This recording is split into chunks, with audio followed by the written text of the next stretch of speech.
When you got into witchcraft, you did not sign any blood contracts. Okay, maybe you didn't. Did you?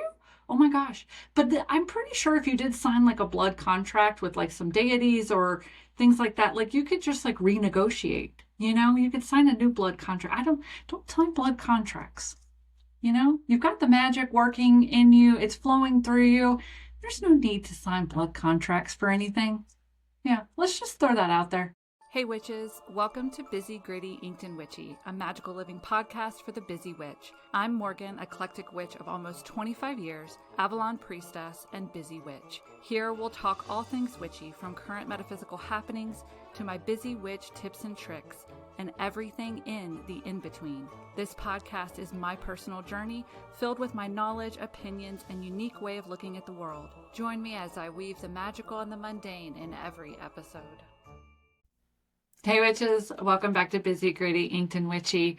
I am Morgan, and as we near the end of the year, I'm sure a lot of you have been doing the same thing I've been doing, and that is looking back at the past year. What have I accomplished? What have I not accomplished? But that also has me going even further. Like, how far have I come on my journey as a business owner, as a spiritual person, as a woman, as someone living their most authentic life or trying to live their most authentic life? So that's what I wanted to talk about today. That's how the idea for this week's episode really opened up for me. Is I was looking back at my journey, not only of this year, but just my journey overall as a witch. And I was like, oh my gosh, there are so many things that I wish I knew when I was just starting out.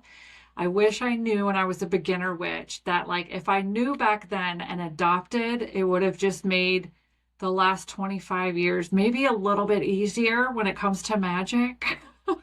So today's episode is the 6 things I wish I knew as a beginner witch. Okay, I was able to narrow them down to 6 of the main ones. Now, these are not in any particular order, but I will say that these are the 6 most important things that I have learned over 25 years of being a witch. Okay. So let's jump right in. The first thing, spells and rituals don't have to be huge or even spells or rituals. Okay. Your power comes from you deciding on something that you want and then declaring it as an intention.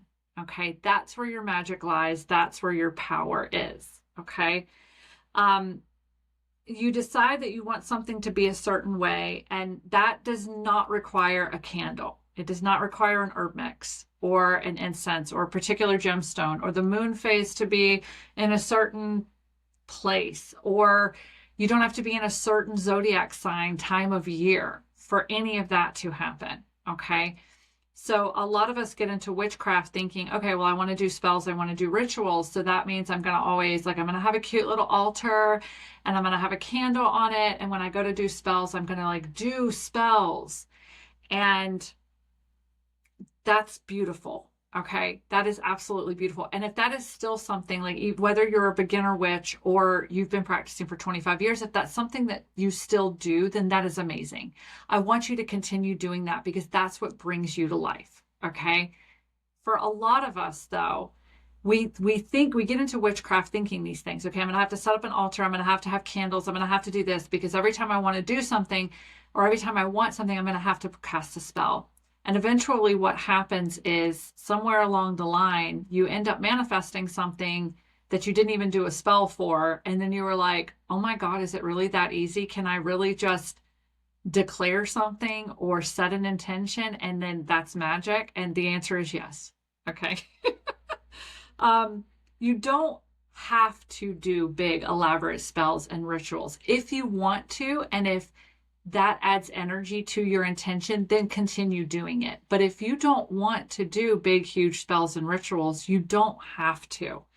One of the most powerful spells that I ever have done was claiming this place as our office. And I didn't know I was doing it at the time, but we came to a decision. And I know I've told the story before, but I'll try to tell it quickly for those who are new to the podcast. years ago, we decided to move the business out of our house. And so we started looking at small office spaces with a little warehouse. And we were brought over to this complex by a real estate agent. And he showed us, it was a shop back in the corner over here behind me. And we fell in love with it. It was an office with a warehouse. We absolutely fell in love with it. And I was like, yes, I love this. He goes, oh, no, this one was just rented. And I'm like, then why would you show me this spot? And he goes, well, I mean, this is one of our office complexes. So I wanted to show you, one of the offices here, what they kind of look like, and see if this is what you had your eye on. And that way we can look for that somewhere else. And I'm like, but I like this one. And he's like, yeah, it's not for rent. And I'm like, oh my God. So we get back in the car and we're driving away. And I look at Colin and I say, we're going to have our office in that complex one day. And he goes, oh, are we? And I'm like, yeah. And he goes, okay. And I'm like, yeah, I love that little complex. It's close to the house, but it's tucked away. I love the outsides are like green and like lime green and gray. I love it. And it has like cute little seating areas all around. I was like, I love that complex. And one day our office will be there. And he said, okay. And it took 3 years. It took 3 years. But we outgrew our old office. And so we were out looking for new offices, and we were shown an office that is in that corner of the complex across from where I'm sitting right now. And it was too big. Beautiful. Again, beautiful, way too big. And we were like, oh, we love it, but like this is just too much space for us to go to. And the real estate agent looked at us and said, oh, all right, well, there's one right around the corner that technically just opened up. He's like, we're not even advertising it yet. They're in there cleaning. He's like, it won't be technically on the market for another week or so, but do you want to take a look? And I was like, yeah, that's this office, you guys. We walked in and I immediately knew that this was our office. I said, hey, we can't do anything for a month. And he was like, yeah, we'll hold it, which let me tell you, in commercial real estate, they do not do. Okay. So they even held it for us for a month. But that's when I realized we got in the car from that trip and we were heading back to our old office. And I looked at Colin and I said, I told you that we were going to be in that complex 3 years ago. And he goes, oh my God, you did. And I'm like, I know. That is magic. Deciding that you want to do something, setting an intention, declaring it to the world, it can be that easy. Okay. So you do not have to do elaborate spells, elaborate rituals, wait for the moon phase to be all right, call in the right deity. You don't have to do any of that because you are the magic. The power lies within you, and you just have to decide that you want something, state it, and then eventually, I mean, you have to start taking steps towards it. Like we had the small business in the small office, and I was going through everything and we started to grow and grow. We needed a bigger office. So like these are all steps I took, and we ended up here because I knew that's what I wanted. I knew it. Okay. Number 2, you are allowed to outgrow old identities. Okay. When I started my witchcraft practice, I was a stay-at-home mom to a baby. Yeah. So, I was very heavily into kitchen witchery and domestic witchcraft. So like hearth witchery, kitchen witchery, making my home a nice cozy place, infusing it with magic, infusing my food with magic, all of that. Okay. And I was a stay-at-home mom for years. And even when I wasn't necessarily a stay-at-home mom anymore, the kids still came to work with me when I had my brick and mortar store. And so I identified as a kitchen witch for years of my magical practice. Over the years, slowly, my life shifted. I went through different things where I was working, not working, but I wasn't always able to be a stay-at-home mom. And I started to feel really guilty about the fact that I didn't feel like making things from scratch anymore. I didn't feel like doing the kitchen witch things that I had done for years because I was a kitchen witch. So as my life shifted and I went on to different things, I had a lot of guilt and a lot of shame over the fact that I'm a kitchen witch. Why do I not feel like cooking ever? I'm a kitchen witch. Why am I so far from my practice? Oh my God, am I even a witch? Like, can I even call myself a kitchen witch anymore? Because I was, it's like I took witch and kitchen witch and made them into one thing, like I identified as a kitchen witch. So therefore that was my witchcraft, was kitchen witchery. And if I wasn't resonating with kitchen witchcraft anymore, then I must not be a witch. And that's the shit that goes on in your head. Okay. Um, so the transition out of kitchen witchery and into more of an eclectic witch was a hard one for me mentally because I had a lot of shame and guilt and expectations that I had put on myself of like, I'm a kitchen witch. And I didn't realize that just as you are not the same person you are at 44 that you were at 18, your spiritual path will change and grow with you because you are the magic. So as you open yourself up, as you learn new things, as you expand your horizons, you will change. Your witchcraft practice will change. You'll start to be interested in other things, or maybe those things were attached to a part of your life that is no longer who you are, because I had little kids, so I was a stay-at-home mom. So of course I was going to infuse my home and my cooking with my magic because that's what I did every day. That's what I had every day. Then you start to work outside of the home, or you start to get exposed to other things in witchcraft. You can change. You don't have to be the same type of witch from the day that you started practicing witchcraft until today. And I think if I would have realized that, I would have caused myself a lot less pain and shame and guilt in transitioning from one phase to another. Another big one for me was when I started out witchcraft, I was a love and light witch. I was so scared of doing anything bad because I was so scared of the repercussions or the karmic implications. And then eventually something happened and I was like, well, fuck this shit. I'm taking matters into my own hands. I'm a witch. And I did something. And I sat back and waited. I was like, my karma's coming back. I know my karma's coming back. I know it's coming back on me times 3. And it didn't. And I was like, what? And so even that transition from love and light witch into a gray witch, or more of a gray witch, was a transition for me because I had all of these preconceived ideas of like, oh my gosh, if I cast a spell against somebody, who's doing me wrong, but I want to fucking get them out of my life. I want to stop what they're doing, and I'm going to do it however I can. I'm going to be, I don't know, Zeus is going to come down from Mount Olympus and throw a lightning bolt at me and kill me. Like these are the things I had in my head. And you don't know until you try. That's the first thing. But you have to understand that beliefs come from different places. And maybe as a beginner witch, you can only understand certain things. So that's what you go with, and that's what you believe.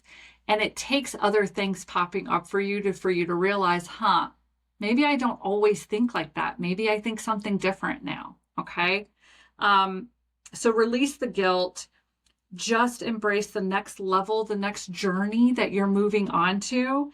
And if it doesn't feel right, you can try something new. So even if you're like, oh, I don't want to do this anymore, I'm going to try this. And you get into that, whatever it is, and you're like, oh, fuck, that was not what I was supposed to be doing with my life. You can change your mind again. I promise you, you can change your mind again. Okay. When you got into witchcraft, you did not sign any blood contracts. So, okay, maybe you didn't. Did you? Oh my gosh. But I'm pretty sure if you did sign like a blood contract with like some deities or things like that, like you could just like renegotiate, you could sign a new blood contract. Don't sign blood contracts. You've got the magic working in you. It's flowing through you. There's no need to sign blood contracts for anything. Yeah. Let's just throw that out there. Anyway, you be you. Let's flip the page and keep on going. Okay. Number 3. Keep an open mind when it comes to magical concepts that you once rejected, and revisit them every so often to see if you now understand them. Okay. Many beginner witches start out thinking that they can only do basic witchcraft. Like, oh, I can only do candle magic, or I'll dip my toes into herbal magic. I'll try some crystal magic. I definitely will honor the full moon phase and the new moon phase. And these are the only things I can do because I'm a beginner witch. Okay. So they might be introduced to concepts that they're like, no, no, no, no, no, I'm a beginner witch. Okay. With that being said, I do believe that beginner witches should start out slow. Okay. Crawl before you can run, because you need to understand what magic is. You need to understand the manipulation of energy. Okay. So I do definitely say, hey, start out with beginner stuff, but don't shield yourself from more advanced stuff. Okay. Because you don't even know what piques your curiosity if you only stay in this cute little bubble of candle magic and crystal magic and some herbs, you know? But with that being said as well, I'm going to flip flop back and forth so much, you guys. This is what it's like to be in my head, by the way. I can play devil's advocate with myself all day long. It's crazy. Um so start off, let me get back on track, because now I'm like, oh, I don't know where I was. Okay. As a beginner witch, yes, start off with the basics. Understand what energy is, understand what magic is, understand energy manipulation. If you do not understand energy manipulation and mindset, start off with that too. Then you will never understand. You could light candles all day long and not shit's going to happen. Okay. So definitely start off with the basics. But if you're thrown something like sex magic, blood magic, putting bitches into jars, all of this, it tends to be for a beginner witch. They shut it down. They're like, oh, no, we're not going to talk about sex magic. I'm over here trying to learn how to burn a candle and put my intentions into a candle. Don't talk to me about sex magic. Okay. Yes. Focus on grasp the beginning steps, but don't shield yourself from these, because maybe it's just not time for you to explore that. Okay. So every once in a while, look at things from a wider standpoint, look at things that maybe you once rejected, because maybe you rejected it because it wasn't who you were then. And just like we just talked about in number 2, maybe it is who you are now. Or maybe you rejected it because you didn't understand it. And now that you've been practicing for a few years, you understand energy manipulation, you understand magic, you understand how important mindset is when it comes to magic and energy. You understand shadow working. Maybe now you can grasp and understand these higher concepts when it comes to magic. Okay. So what I'm saying is start out with the basics. Yes. But don't completely shield yourself or reject things 100% forever. You might become interested in it in the future. Revisit things that you were like, oh, okay, I put a pin in this one time. I'd like to go ahead and try it again now. Okay. Let me just make sure, because I went way off script on that. Yes. Okay. It may just not have been the right time for you. So from my own practice, I used to roll my eyes, and look, part of me still does. I'm going to be honest with you. Okay. I used to roll my eyes big time at the phrase quantum manifestation or quantum shifting or timeline shifting or quantum manifestation timeline shifting. Sometimes they put them all together. Okay. I used to roll my eyes at it so much because it just sounds stupid. Okay. And to this day, it still sounds stupid. I don't know why I hear it. Okay. But here's the thing. This is where I'm going with this. I finally took a class on the concept. And if y'all are watching, can you see my right eye is just, it's twitching just a little bit because of what I'm about to say. I want to say it was my business coach first introduced me to the thought pattern, the thought beliefs behind this phrase quantum manifestation. And I think that's the reason. I reject the fact that it's being used by everybody and it's being used incorrectly. It's being used in the wellness community by every single life coach out there. Like, oh my gosh, you can quantum manifest. And like, I quantum manifest $1 million last year while I sat in my underwear under a palm tree in Tahiti. And I hate that. Okay. Because there's actual science behind it, number one. Number two, it could have just been the vessels that were spewing it everywhere. Anyway, so my business coach was the first person to introduce me to the concept behind it. And once you take away the words, it's mindset. That's what it is. It is quantum manifestation, timeline shifting, quantum leaping. That's another one. Is all energy embodiment. Okay. So when I started out and when this shit started hitting all over the place and I kept hearing quantum manifestation, quantum leap into your new life, I immediately rejected all of it. I was like, that sounds stupid as shit. Stop saying it. Okay. Then it was presented to me in a way without those words that now I understand it. And now my eye doesn't twitch as much. I know it was twitching earlier, but I think it's because that was a thing with me. Like, I'm getting ready to talk about quantum manifestation and quantum shifting. And I know that I was once that person whose eye twitched about it. And so somebody listening right now, that your eye is twitching with me saying it, and that upsets me. So I think it was like my eye twitching was really your eye twitching, and I get it. Okay. Because now that I understand the embodiment of it, I understand the concepts behind the buzzwords. It makes sense to me. And look, it's something I've done numerous times now. Identity shifted, jumped timelines, quantum leaped, quantum manifested, whatever you fucking want to call it. I've done it. And I've done it so many times now that because I understand the concept behind it and I understand the energetic embodiment that comes with it and the mindset that comes with it, that it's true. It's real. It's a thing. And I would have never, you would have asked me last year if I would have been saying that quantum manifestation and quantum leaping is real on one of my podcasts, I would have been like, you shut the fuck up. You're dumb. Okay. But it's because it was presented to me in a way that I could understand it. Okay. So now I listen to podcasts about quantum manifestation, and I've taken self-study classes on quantum leaping and timeline shifting and all of that because I understand it now. I didn't understand it even a year ago.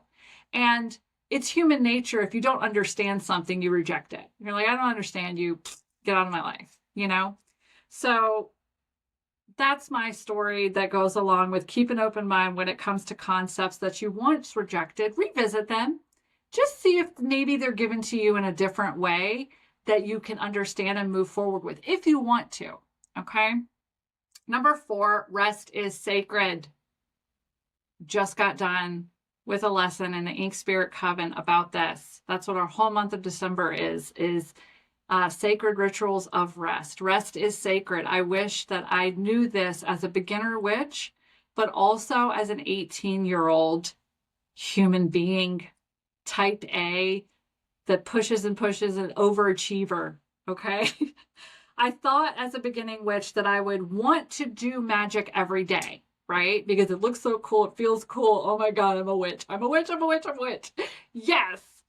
And I'm going to do magic every day. And I'm going to pull cards every day. And I'm going to do this. And you're so excited when you have that awakening. Okay.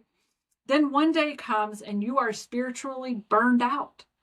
Pulling your daily card, you're just like, fuck it. Fuck a card. I don't want a card today. I don't want a fucking card today.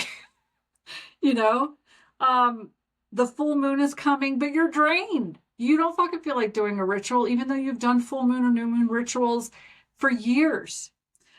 Guilt, shame, and doubt pop in. Like, well, if I'm not going to go out there and do a full moon ritual, am I even a fucking witch anymore? You know, again, you start to question who you are because this has become a part of who you are. You have energetic ebbs and flows. And that's something I wish I understood as a beginning witch, is you have these energetic ebbs and flows. So during the ebbs, rest. Oh my God, what you're doing when you don't fucking feel like doing magic is you are resting and you are listening to your energy. If you were to push through, if you don't fucking feel like doing magic and you push through it anyway to do a spell, the spell is just not going to work or it's going to explode. because you are not energetically aligned. So the minute that you understand that you are energy and your energy ebbs and flows, when it's ebbing, you pull back, rest. Don't perform magic. Don't pull those cards. It does not mean you're not a real witch. Okay? Recharge your magical battery. And then when you get that inspiration again, you can run with it because your energy is aligned and you gave yourself the rest you deserved. Okay? Rest is sacred. Yeah. Oh my God, I managed to say all of it without even looking at my notes. Hell yeah. So, like I said right at the beginning of this one, this is what we did the whole month of December, or what we're doing the whole month of December in the Ink Spirit Coven. And look, if you are finding this episode and it is not December 2025, we have an entire lesson archives with the Book of Shadow pages and the recorded lessons in it. So you can always go into the archives with an Ink Spirit Coven membership, and you can go back to anything I've ever talked about, anything I've ever made reference to on this podcast. You will have access to it with an Ink Spirit Coven membership. Okay.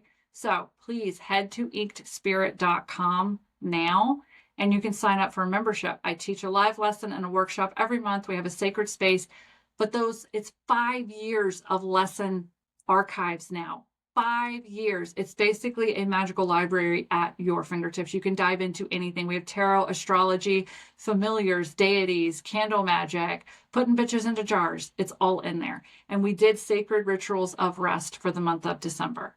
Okay, so all of this, mindset shifts to help you with rest, all of it, all in there. All right. All right, number 5, spell results rarely look the way you want them to. Oh my God, if I would have learned this. My first spell that true spell that I ever remember casting blew up in my face. Blew up. Now, when I looked back at the notes, exactly what manifested was what I said I wanted to manifest. I just thought that the energy was going to take a right and go down this nice little easy soft path, and the energy fucking took a left and blew everything up. It was crazy. Okay? Magic takes the path of least resistance. That is the one thing you need to learn. And I wish my beginner self would learn that your spell may manifest in a way that you never intended for it to manifest. Another thing, your spell may not manifest. It just happens sometimes. It doesn't mean you're less than a witch. It doesn't.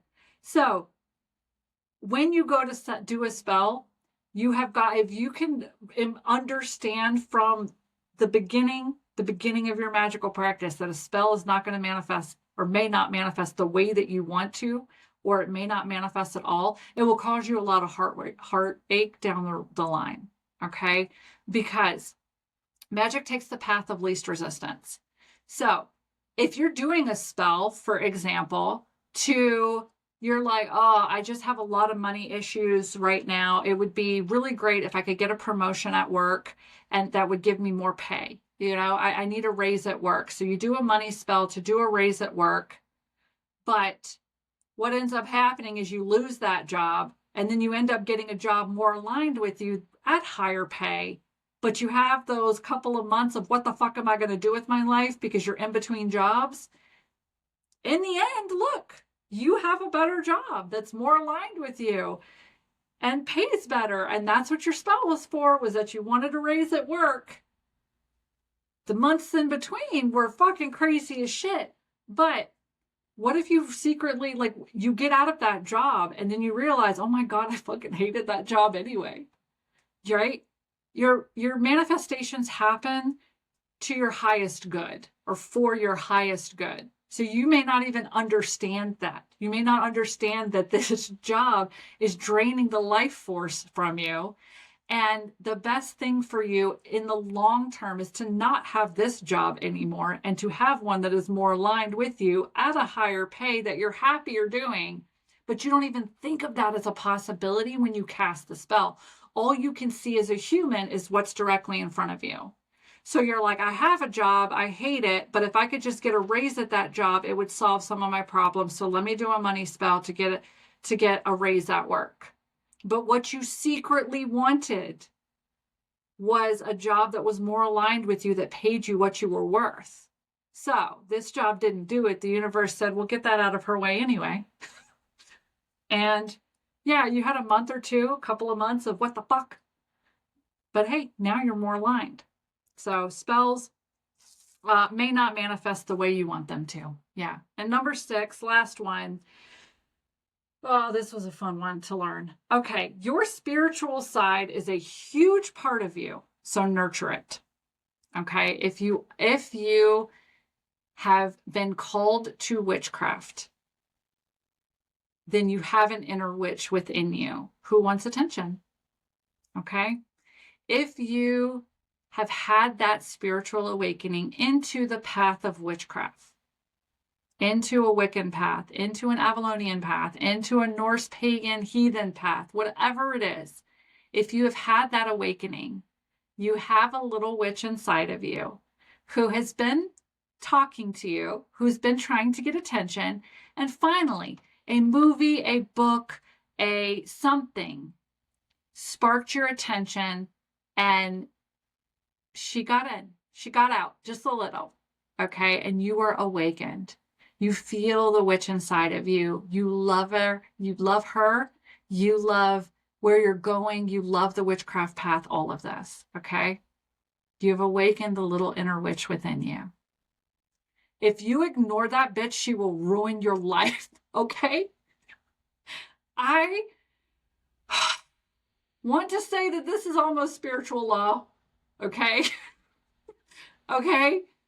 Once you have been awakened to witchcraft, to the possibility of the entire of magic and being able to create the life of your dreams and understanding how your energy affects other people and how other people's energy affects you, and you've opened yourself to this and you've awakened that little inner witch inside of you, you have to nurture her. She is a part of you, or he is a part of you. And if you ignore them, if you try to tell them to shut up, they will just scream louder. Okay?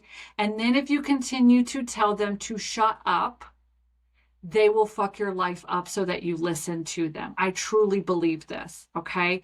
This is another reason why taking periods of, if you're spiritually burned out, then acknowledge that. I am spiritually burned out right now.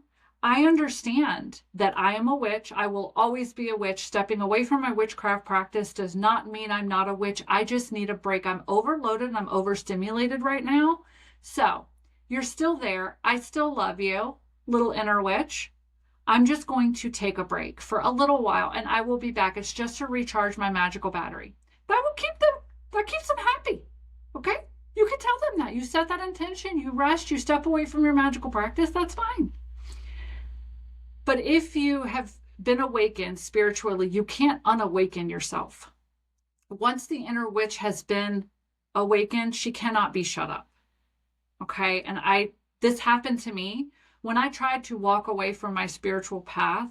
I spiraled, which I talked about it in Dark Night of the Soul.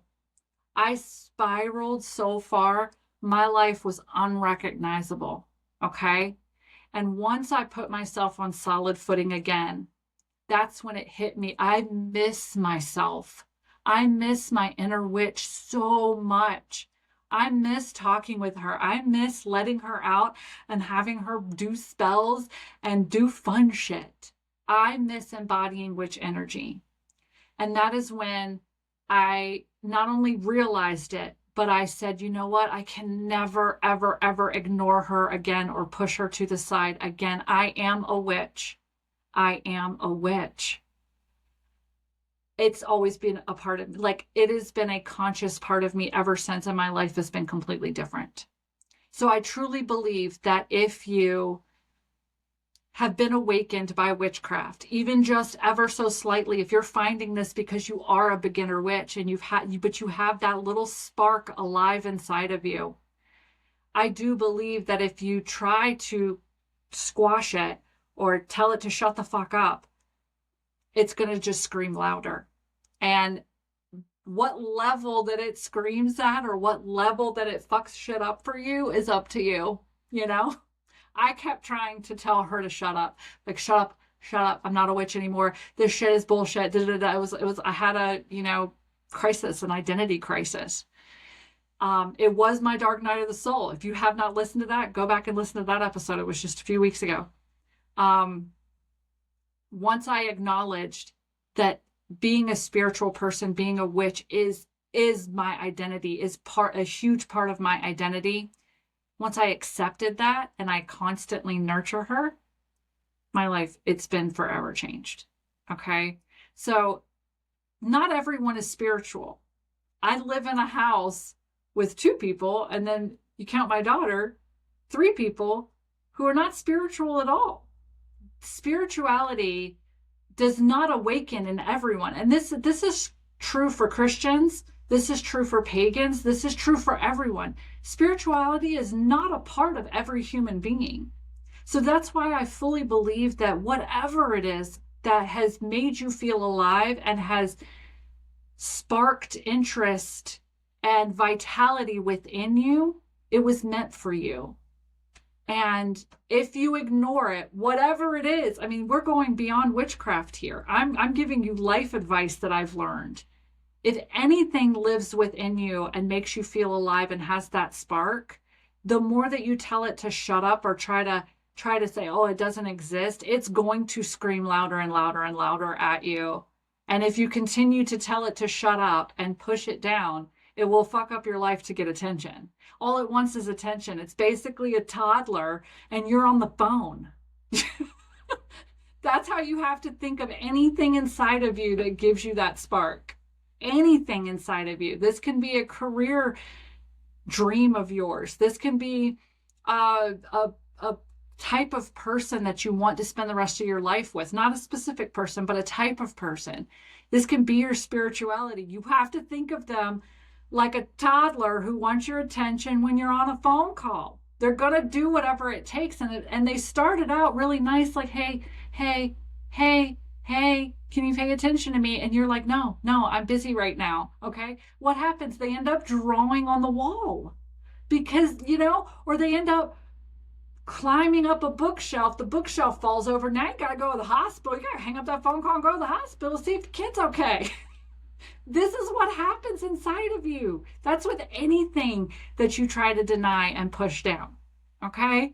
But for me, it was extremely important that I not only acknowledge my witchcraft side, my spiritual side, but I nurture it on a regular basis.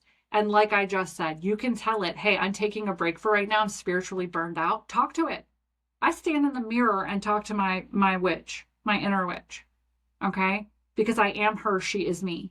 So I look at myself in the eye and say, look, you're still a witch. You're still a witch. We're just going to take a break because I'm burned out right now and I just want to watch trash television in my blanket cocoon with my cat. I just have to take a break, okay? They understand 100%. So do your deities, by the way. If I haven't said that before, your deities will also understand. They will not, rain down sulfur and brimstone because you didn't light incense for them one day, like you have been. All right? They'll understand too. So that's what I have for you all today. My Patreon bonus podcast content this week is just 2 extra little, I would say, honorable mentions of things that I've learned over 25 years that I wish my beginner witch would have known. Yeah. But if you go to patreon.com/inkedgoddesscreations, you can sign up for either a free account. I do every once in a while throw out free stuff, but a paid account, like a paid membership to my Patreon, gets you access to the bonus content and a shout out on my podcast. So I want to thank Sherry, Virginia, and Maggie May for being new paid Patreon members. Thank you so much for supporting me as a witchy content creator. So yeah, that's what I have for you all today as far as the main podcast episode. If you enjoyed this, please like, share, subscribe, all of that. It makes the algorithm happy. And then the algorithm's like, oh, people like this content. Not only will I continue to show up for you, but it'll be like, oh, this person kind of listened to something similar to that. We're gonna pitch the podcast to that person. And then you have another beginner witch who's like, oh, I love this. And then you're just spreading love everywhere. And I love it. So I would also want to know your comments. So definitely on YouTube. The episodes go up on YouTube. Leave me comments there. Let me know what you thought of the episode. If there's any other like things you wish your beginner witch would have known, leave those there as well. Spotify, they only send me notifications like once a week. So I can't comment all the time on Spotify.